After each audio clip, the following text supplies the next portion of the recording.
Laffer curve, ये बहुत ही easy and important topic है आपका इकोनॉमिक्स का। ओके, इसमें क्या है आपका कि ये आपका रिलेशनशिप शो करता है टैक्स रेट में एंड टैक्स रेवेन्यू में।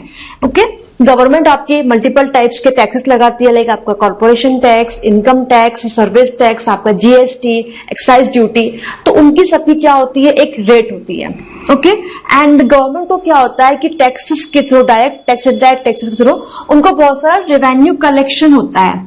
तो लेफर अंकल के हिसाब से, अकॉर्डिंग टू दिस कर्व, कि जो गवर्नमेंट रेवेन्यू कलेक्शन है, अगर गवर्नमेंट टैक्स रेट बढ़ाएगी तो ऐसा नहीं कि इनफाइनेटली बढ़ता जाएगा, टैक्स रेट बढ़ेगी तो रेवेन्यू कलेक्शन भी आपका क्या होगा, इंक्रीज होगा।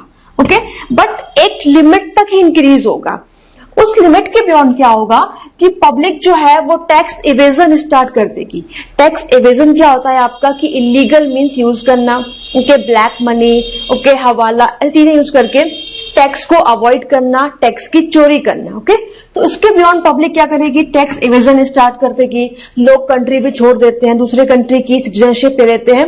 तो डिफरेंट मीन्स के जो लोग टैक्स को अवॉइड करेंगे और फिर जो टैक्स रेवेन्यू कलेक्शन है वो डिक्लाइन होना स्टार्ट हो जाएगा। ओके, तो सिंपल सी चीज है कि आपको इतना याद रखना है कि Laffer curve relationship between tax rate and tax revenue, मतलब टैक्स रेट और टैक्स रेवेन्यू कलेक्शन में क्या लफड़ा है वो कौन बताएगा आपको, लेफर अंकल। ओके, इसको लॉरेंज कर्व से कंफ्यूज मत करना। एक होता है आपका लॉरेंज कर्व, ओके, तो ये दूसरा है it is about inequality, society में जो वेल्थ डिस्ट्रीब्यूशन होता है वो कैसे कैसे रहता है, कितना एंगल बनता है। 45 डिग्री मीन्स की प्रॉपर इक्वालिटी है आपका, अगर कम है तो मतलब इनइक्वालिटी है, वो अलग से कवर करेंगे। But this is Laffer curve, okay, about tax rate and tax revenue collection. Thank you.